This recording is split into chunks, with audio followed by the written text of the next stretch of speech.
Subscribe and share my channel Sudarsana. Shri గురుభ్యో నమః. కార్తీక పురాణము 27వ అధ్యాయము. దుర్వాసుడు అంబరీషుని శరణు వేడుట. మరలా అత్రి మహాముని అగస్త్యుడికి ఇలా చెప్తున్నాడు. కుంభసంభవ, ఆ శ్రీహరి దుర్వాసుని ఎంతో ప్రేమతో చేరదీసి ఇంకా ఇలా చెప్తున్నాడు. ఓ దుర్వాసముని, నీవు అంబరీషుని శపించిన విధముగా ఆ 10 జన్మలు నాకు సంతోషకరమైనవే.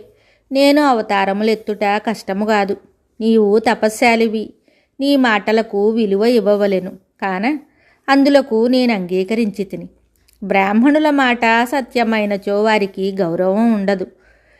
ఇటు భక్తులను కాపాడుట, అటు బ్రాహ్మణుల మాట తప్పకుండుట నా కర్తవ్యము. నీవు అంబరీషుని ఇంట భుజింపక వచ్చినందులకు అతడు చింతాక్రాంతుడై బ్రాహ్మణ పరివృతుడై ప్రాయోపవేశమనర్చనించాడు. ఆ కారణము వలన విష్ణుచక్రము నిన్ను బాధింపబోనెను. ప్రజారక్షణమే రాజధర్మము గాని ప్రజాపీడనము కాదు. ఒక బ్రాహ్మణుడు దుష్టుడైనచో వానిని జ్ఞానులకు బ్రాహ్మణులే శిక్షింపవలెను. ఒక విప్రుడు పాపి అయినా మరొక విప్రుడే దండింపవలెను. ధనుర్బాణములు ధరించి ముష్కరుడై యుద్ధమునకు వచ్చిన బ్రాహ్మణుని తప్ప మరెవరిని ఎప్పుడూ దండించకూడదు.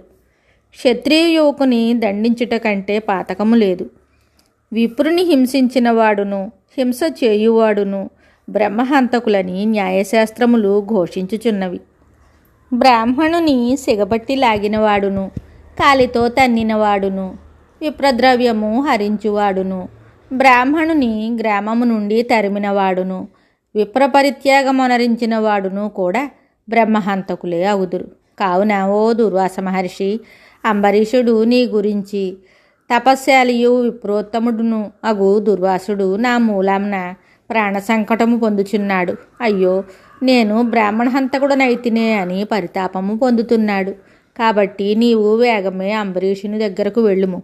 అందువలన మీ ఉభయులకు శాంతి లభించును అని విష్ణువు దుర్వాసునకు నచ్చజెప్పి అంబరీషుని వద్దకు పంపెను. మరి ఒక అధ్యాయముతో మళ్ళీ కలుద్దాం. శుభం.